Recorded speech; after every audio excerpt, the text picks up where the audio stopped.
futuros en Chicago, ¿dónde podemos ser más efectivos? Bueno, pues es algo que hay que también discutir, ¿no? Y definir, ¿no?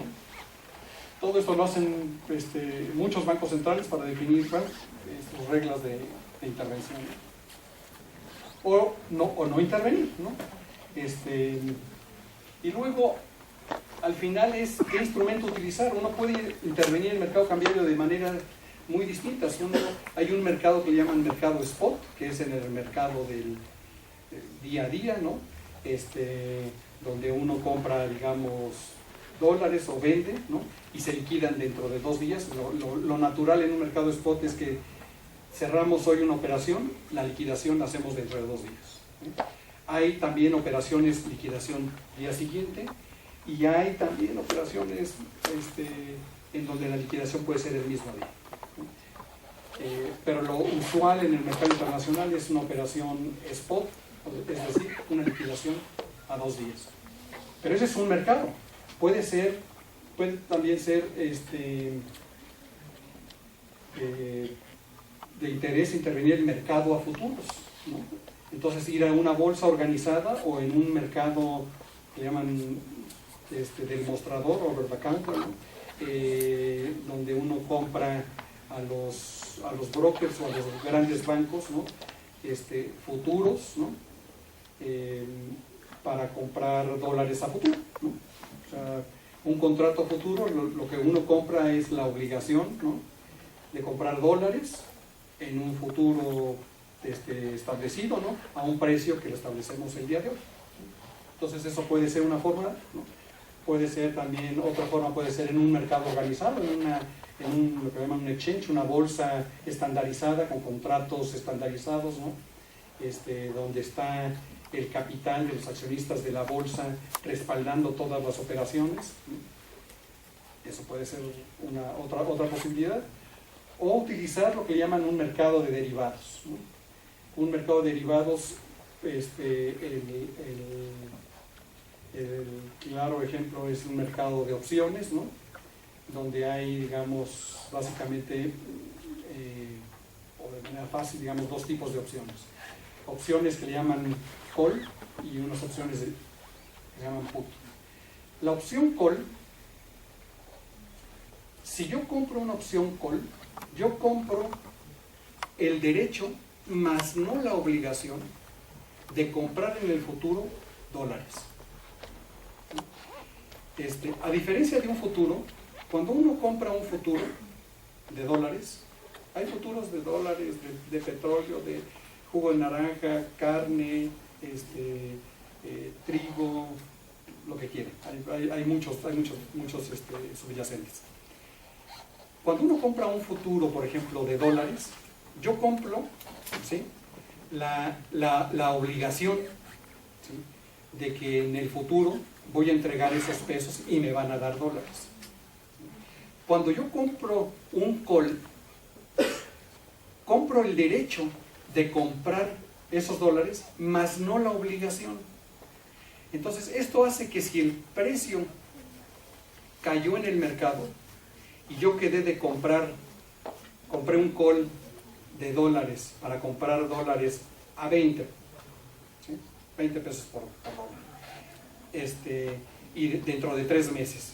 Pasan los 3 meses y el tipo de cambio en el spot, en lo que me lo venden en ese día, está en 19, pues no ejerzo la opción. Mejor voy al mercado spot y compro los dólares a 19, me salen más baratos, ¿sí? Si estuvieran en 21, lo que me conviene es ejercer la opción, ya que compré el derecho, ¿sí?, más no la obligación, pero tengo el derecho. Entonces puedo agarrar y decir, ejerzo mi opción y los compro a 20, cuando en el mercado están a 21. Entonces puedo ejercer la opción, compro los dólares a 20 y los puedo vender en ese mismo momento a 21 y gano 1 peso por cada dólar. El perfil de pago de utilidad de una opción y de un futuro pues es completamente distinto. El de la opción tiene una parte plana, cuando no la ejerzo, no pierdo, ¿sí?, y nada más la ejerzo cuando gano, ¿sí? Entonces es un instrumento muy útil para proteger una inversión, digamos, en el largo plazo. El put es una opción en donde tengo el derecho, más no la obligación, de vender dólares. Entonces, si yo compré un put, en el futuro tengo el derecho de agarrar, y si se cae el precio, le ejerzo el put y le digo, yo tengo el derecho de vender estos dólares a este tipo de cambio, que se conoce como tipo de cambio de ejercicio, ¿no? Por esos dólares. Y el perfil es también plano y cae, ¿no? Es plano para si aumenta y cae en otro lado. Bueno, o si tiene utilidades, digamos, tiene utilidades y luego tiene sean utilidades en tipos de cambios superiores. Esos son los derivados.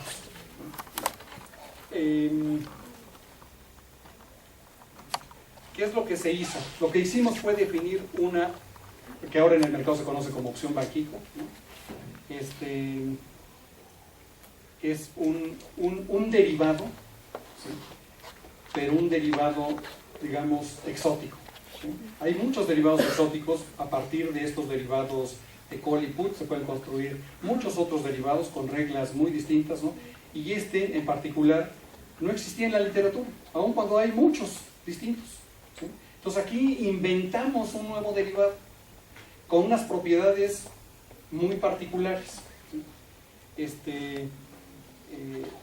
Tuvimos la oportunidad de idearlo en el Banco de México y de poder convencer tanto a la Secretaría de Hacienda como al Banco de México, que son los que administran, digamos, la Comisión de Cambios. Nuestros objetivos era, obviamente, incrementar el nivel de reservas, no alterar el régimen de flotación cambiaria, ¿sí? Y las intervenciones deberían ser completamente transparentes, y tenía que tener, que era algo que decíamos que debería ser algo muy favorable, que nos vendieran dólares o compráramos dólares cuando el mercado estuviera ofrecido, ¿sí? Y no compráramos cuando el mercado estuviera demandado, cuando estuviera saliendo dólares del país, ¿no? Que el banco no interveniera en un momento todavía de estrés, ¿no? Para presionar todavía más el tipo de cambio, ¿no? Entonces, bueno, ¿qué es lo que hicimos? Y no es nada del otro mundo, ahorita lo van a ver. Lo que hicimos fue, el último día hábil de cada mes, ¿sí? El Banco Central realizaría una subasta entre las instituciones bancarias mexicanas, entre los bancos, en donde les íbamos a subastar opciones tipo put, ¿sí? Opciones para vender dólares al Banco Central. El Banco Central no iba a tener la decisión de yo te compro los dólares, no. Ellos iban a tener la decisión de ellos venderme a mí los dólares. Si ellos no me los quieren vender, no me los venden y yo no intervengo en el mercado, ¿sí? Entonces, la decisión se las pasamos al mercado. Tú véndeme los dólares si te parece bien, y si no, no me los vendas.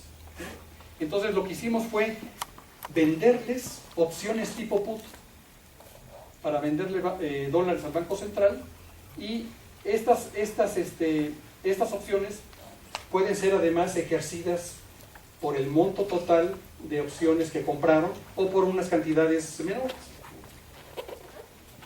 Los tenedores de estas opciones podían venderle al Banco de México cualquier día hábil del siguiente mes, ¿no? Se había subastado el último día hábil del mes anterior. Y lo curioso es que el precio de ejercicio de la opción era al tipo de cambio interbancario determinado el día hábil anterior, ¿sí? Y estas opciones podían ser ejercidas durante todo el mes siguiente, ¿sí? Siempre y cuando, había una restricción, siempre y cuando dicho tipo de cambio no exceda el tipo de cambio promedio de las últimas 20 observaciones, ¿sí? Esta era una restricción que pusimos, acabo de explicar por qué. Y además permitimos que entre ellos se vendieran estas opciones en un mercado secundario. O sea, el banco las subastaba y luego entre ellos, si se les querían vender entre ellos,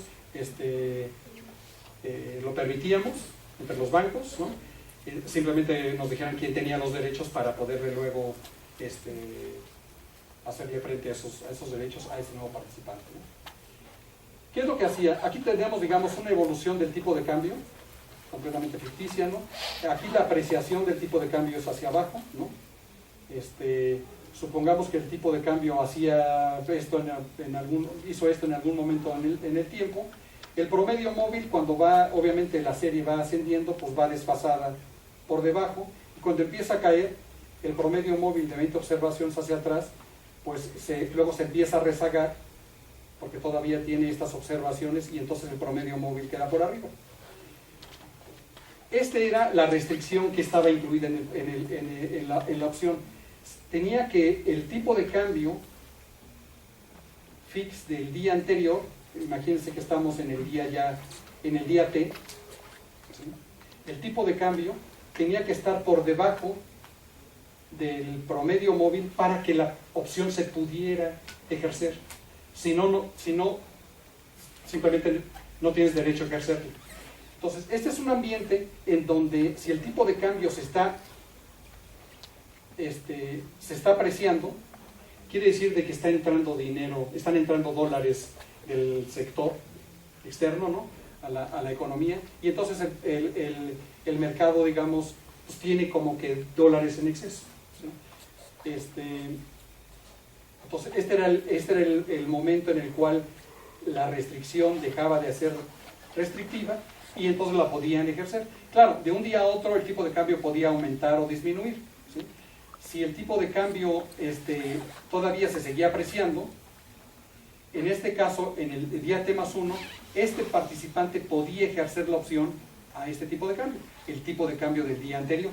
Entonces, le compraba el Banco Central los dólares un poquito más caros a como estaban en el mercado.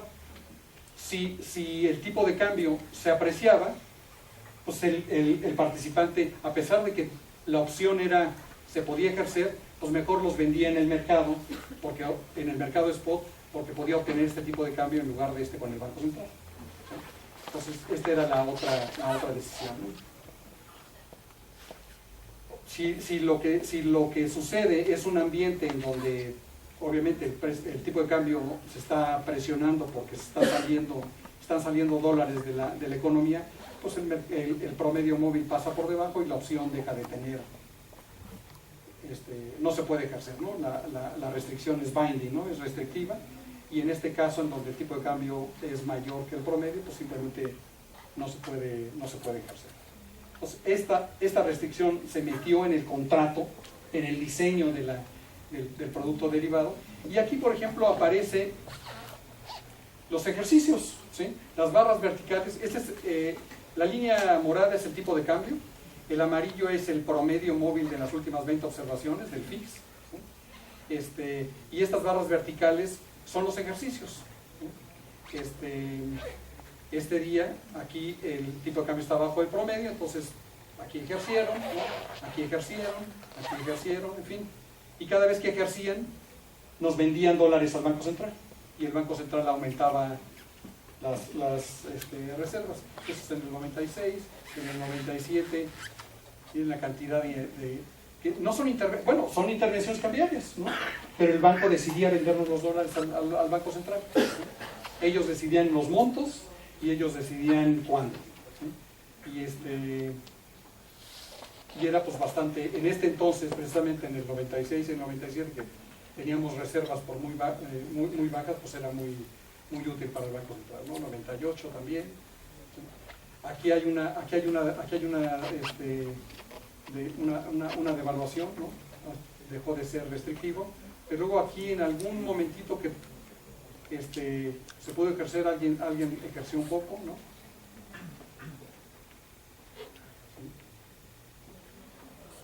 Más ejercicios. 2000, en fin, 2001. En fin, se realizaron 62 subastas, ¿sí? Observamos 132 ejercicios. El monto total ofrecido en esas subastas, digamos, fue para que nos vendieran 16.330 millones de dólares, y de eso, ¿sí? Bueno, vendimos toda la subasta, en todas estas 62, y esto es lo que nos vendieron, 12.245 millones de dólares. Recuerden que les había dicho que en el 95 teníamos 6.000 millones. El sistema acumuló 12.000 millones de dólares a lo largo de estos años, sin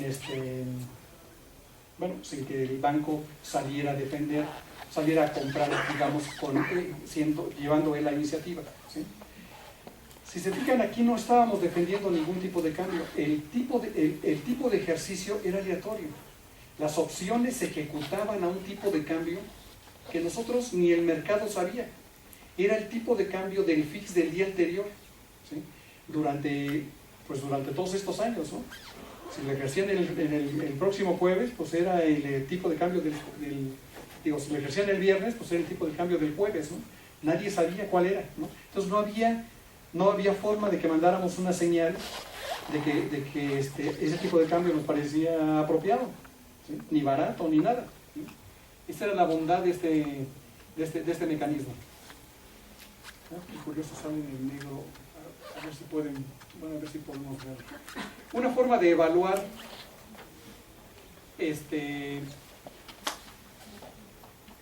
precio de esta opción, digamos, es, como ya se dieron cuenta, pues es como un portafolio de opciones, todas lo que le llaman at the money, ¿no? En el dinero, ¿no? Que tienen un día, pesadas con distintas cantidades.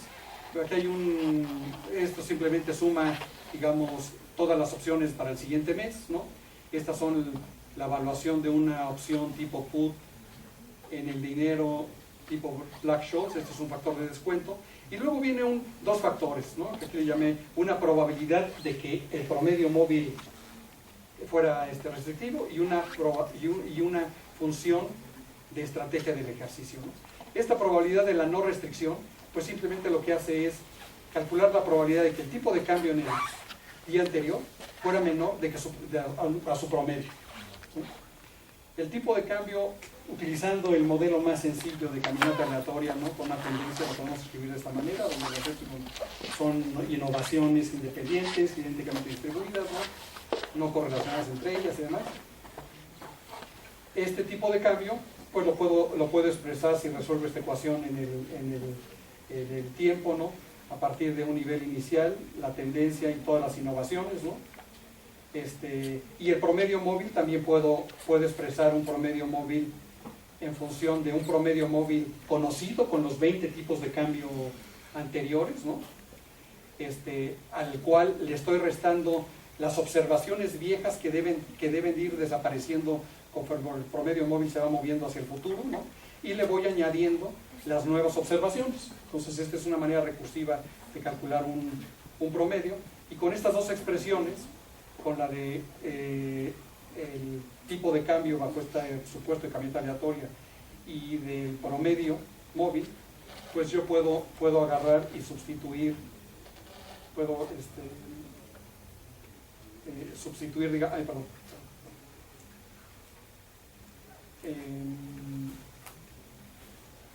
sustituir la expresión del tipo de cambio en función de las innovaciones en esta otra expresión, ¿sí?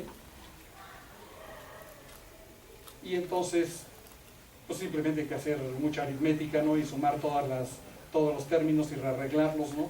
Y aquí tengo el promedio móvil para cada momento en el tiempo, y puedo entonces ya calcular la probabilidad de que el tipo de cambio en T-1 sea menor o igual al promedio móvil, ¿no? En donde junto todas las variables aleatorias las paso, digamos, de este lado, y defino una variable z, ¿no? Que es precisamente todos estos términos, y todo lo conocido, ¿sí? El umbral lo dejo del lado derecho, y entonces puedo conocer las propiedades de esta nueva variable aleatoria z, que me doy cuenta que tiene media cero, tiene una cierta varianza dada por esta expresión. Nada más hay que hacer aquí la aritmética, ¿no? Y por el supuesto de normalidad de las épsilons, pues voy a suponer también que esta z se distribuye con una función de distribución normal, ¿no? Con eso puedo calcular ya analíticamente cuál es el promedio de que una observación sea menor que su promedio pasado, ¿no? Es un ejercicio relativamente sencillo, ¿no? Esta es la función acumulativa de la normal, ¿no? Donde este umbral D pues está dado precisamente por la cantidad que dejé en este lado, ¿no? Este término, y es exactamente lo que aparece aquí arriba, ¿sí? Normalizado por la desviación estándar, ¿no? Entonces, esto me da una medida de la probabilidad con toda la información que conozco, ¿no? en el pasado para calcular esa probabilidad, ¿sí? Y la probabilidad de la estrategia de ejercicio, esta W, ¿sí? Si se fijan, esto no es suficiente, o sea, esta es la probabilidad de la restricción, pero luego tengo que ver que sea óptimo para el tenedor de la opción, el ejecutar la opción, la opción. O sea, me tengo que preguntar la manera que decidimos, digamos, simular esto es fijarme que la probabilidad de ejercer la opción en t-1, en t igual a 1, pues es la probabilidad de que observe yo una apreciación, ¿sí? De una cierta magnitud. Aquí lo estoy haciendo de que la apreciación que observe es mayor o igual que el precio de la opción para que les coste ejercerla. Entonces, si este cambio también, suponiendo que la S lleva un proceso de caminata aleatorio, lo puedo calcular muy sencillamente, ¿no? Es igual a otra función acumulativa de la normal. Aquí está el error, ¿no? Y me define aquí un umbral que define la variable C, y me queda la acumulativa de la normal con este umbral C, ¿no? Y de la misma manera para los tiempos posteriores, la probabilidad de ejercicio en t igual a 2, pues es la probabilidad de que este cambio se dé de 2 en el tiempo 2 por la probabilidad de que no lo haya ejercido antes. Entonces la probabilidad de ejercicio en t igual a 2, pues está en S, que es igual para todos los tiempos, ¿no? Porque esto es una caminata aleatoria, la fluctuación de una caminata aleatoria de un momento a otro, ¿no? Y esta es la probabilidad de que se ejerza por la probabilidad de que no se ejerció en el día anterior, y esto para todo t pues es simplemente por todas las cantidades a la t-1. Entonces, con esto ya me da una expresión analítica, ¿sí? Que lo puedo cuantificar, y aquí hay, digamos, el valor de esa opción para distintas depreciaciones esperadas del tipo de cambio y distintas volatilidades, que ven cómo depende de la depreciación y depende de la volatilidad. A mayor volatilidad, obviamente mayor precio de la opción. Hay un tema también muy interesante, que es, también me puedo preguntar, bueno, ¿en qué momento, cuál es el momento óptimo de ejercer la opción, ¿no? Algo que yo les decía, es como cuando están buscando un estacionamiento, van a una tienda y se van acercando a la tienda y encuentran un espacio disponible, ¿no? Para estacionar el coche, ¿no? Y siempre tienen la pregunta, ¿lo estaciono aquí o me arriesgo y encuentro uno más cercano? El problema, digamos, de lo que llaman el paro óptimo, ¿no? Cuando veo una oferta, si me quedo con esa o no me tomo, o me espero a ver una mejor, ¿no? Ese problema se puede plantear aquí, ¿no? Supongamos que la restricción del promedio móvil no es restrictiva, ¿sí? Y estoy observando apreciaciones de un día para otro. Entonces hoy se apreció y puedo ganar algo, ¿no? Entonces me puedo preguntar yo como tenedor, ¿no? de esa opción, ¿la ejerzo hoy o tal vez mañana se aprecie más y el retorno es mayor de mi ejercicio el día de mañana que el día de hoy. Una forma en que se me ocurrió modelarla es de la siguiente manera. Supongan que yo como participante en el mercado, pues obviamente sé cuál es el tipo de ejercicio del día, el tipo de cambio fix del día anterior. Y hoy en la mañana estoy viendo los tipos de cambio. Y entonces puedo ver y puedo calcular el retorno que tendría si le ejerzo la opción el día de hoy. ¿Sí? Puedo hacer una regla muy sencilla. Decir, bueno, voy a tomar la regla de que si observo un cambio de una cierta, mayor a un cierto umbral, un retorno mayor a una cierta cantidad, si es mayor que eso, independientemente de cuál sea, lo voy a ejercer, si es mayor que eso. ¿Sí? Y entonces puedo agarrar y definir una variable que sea el beneficio económico esperado, esta G de alfa, como ese cambio. Entonces, como el valor esperado de los retornos, ¿sí? R simplemente son los logaritmos de los retornos, que son las diferencias del logaritmo del tipo de cambio de un día con respecto al día anterior, ¿no? Está en logaritmos, entonces esto ya es el retorno, ¿no? Dado que el logaritmo del retorno es menor o igual que una cierta fracción de la desviación estándar de la variable aleatoria del tipo de cambio. ¿Sí? La estoy escalando en función del tipo de cambio. ¿Sí?